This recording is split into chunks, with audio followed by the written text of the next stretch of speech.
अस्सलाम वालेकुम। रमज़ान से पहले रमज़ान की शुरुआत दिनों में आप शामी कबाब बनाकर फ्रीज़ कर लें। इससे बहुत ज़्यादा आसानी हो जाएगी क्योंकि सहरी में इतना वक्त नहीं होता कि आप कोई सालन बना सकें। तो कबाब को फ्राई करके आप इस्तेमाल कर सकती हैं।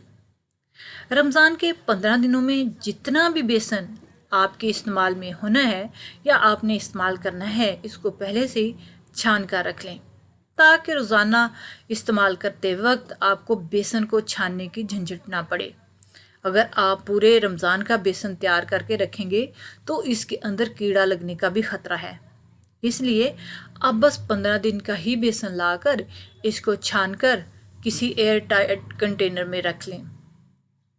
रमज़ान में जिस्म को ताकत और सेहतमंद बनाने के लिए अंजीर का लाजमी इस्तेमाल करें। गर्मियों में रोज़ा रखना बहुत मुश्किल हो जाता है और इसमें बहुत ज़्यादा प्यास का सामना करना पड़ता है। सब्ज़ इलायची के 3-4 दाने खा लें सहरी करने के बाद तो दिन भर प्यास नहीं लगेगी और रोज़ा बआसानी गुजर जाएगा।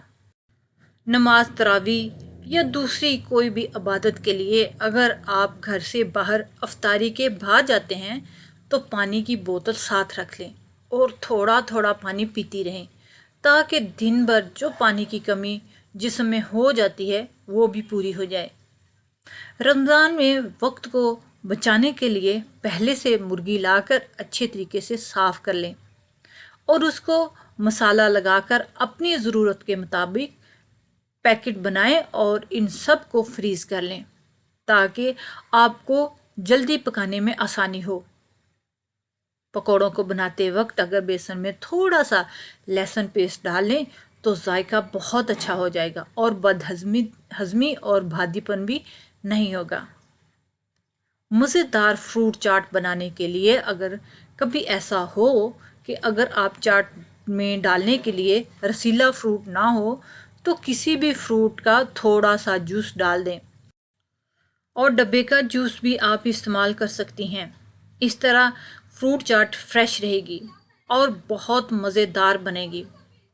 अफ्तारी में खजूर का इस्तेमाल लाजमी करें और खुश शक्ल खजूर बनाने के लिए आप इसको दरमियान से काट कर इसकी गुठली निकालें और गुठली की जगह एक बादाम डाल लें या गुठली निकाल कर क्रीम भर लें तो एक नई शक्ल नए जायके के साथ आप खजूर का इस्तेमाल कर सकते हैं।